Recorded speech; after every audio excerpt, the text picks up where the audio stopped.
Okay, gluteus medius part 4, and this is more problems with the glute med clamshell. In the last video we talked just a little bit about some technique issues and things that we can try, and if you have tried all of that and you still can't feel the muscle burning in the back, don't panic, you are in the majority. Okay, I would say that most people who are having pain have a real dysfunction and a real block in finding this muscle. Now, what I want to make sure that I explain is that if you cannot even do this next exercise, you need treatment. Okay, this is no longer a problem of just muscle imbalance and a matter of just doing a few simple exercises. Some people have an actual neurological block. They have an inability to find the muscle. They have a lack of what I call proprioception and kinesthesia. They just cannot produce coordinated movements in the hip. And the reason for that has to do almost always with either pain inhibition or a primitive reflex pattern. They're moving in patterns in the lower leg as opposed to sophisticated coordinated methods of moving. There is a video coming on primitive reflexes that explains it, hopefully a little bit better than that. But the point I want to make is that if you still can't do this version of the glute med clamshell, then you need help. Okay, and it is not something that just a few exercises can do. It's not necessarily that hard a thing to fix, but it's not something that we can fix over the internet. So, if your glute med is really weak, and you can't separate your knee at all without the muscles in the front firing, try this version of the exercise for a couple of weeks, and then come back to lifting your knee. So what we do is we come into the same position, and again, the hand, it's very important you have the right hand position, just below that pointy bone on the tendons of sartorius rectus femoris. Now in that position, can you squeeze your bum? And can you squeeze your bum without squeezing your hamstring and without squeezing the muscles in the front of the hip? And if you cannot, don't panic, just try squeezing a little bit more gently.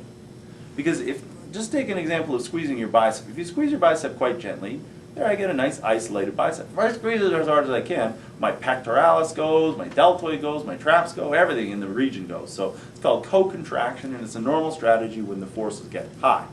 So if you can't isolate with a strong squeeze of the bum, then try a really gentle squeeze of the bum.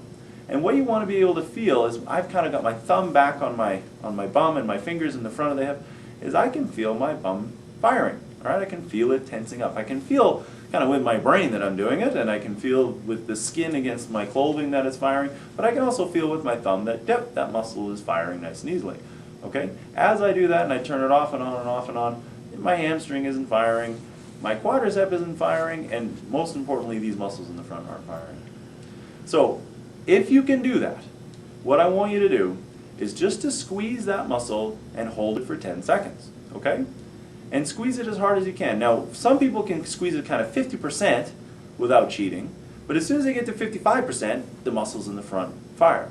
So, only squeeze to 50% and hold it there perfectly for 10 seconds. Again, it's about changing the pattern in the brain.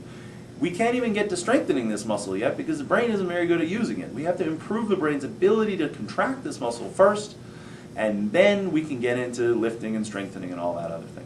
So over the next 2 weeks, what I want you to think about is, okay, today you just slowly bring it up. There's 50%, 55%, 60%. Oh, now I'm starting to cheat. Shoot. So I'm going to back off a little bit. I'm going to just go to that 55%. There, that's about as hard as I can squeeze that without cheating, and I'm going to just hold there. And really concentrate. All of these exercises require a lot of concentration. Concentrate on what it feels like to squeeze that muscle. Because feeling for contraction is your brain thinking about that region, and the part of your brain that's responsible for the hip is going to grow in its ability to detect movement. And that is the most important part of what we're doing with these exercises, really. So as you get better at it, now it's been a week, I'm squeezing harder now. Finally I get to the point where I can really squeeze that muscle now, and it's easy to do. I can really get it to contract when I want it to. I don't cheat in the hamstring, quadriceps, or these anterior hip muscles. Okay, and I can do that, and it's a piece of cake. Now I'm going to go back to trying my lift. Okay? Now you're not going to get to there. You might not even be able to lift the knee. What you might want to do is, okay, can I unweight the top knee from the bottom? Okay? And if I can do that, just that little unweighting, no, there's that burn that he's talking about. I finally feel it. And it can take at least 2 weeks, sometimes more. Now, with treatment, we can do things to speed that up, okay? But for some people, it is just a matter of it's gotten that weak and you just need to learn to fire it first, and then you can lift it up, okay?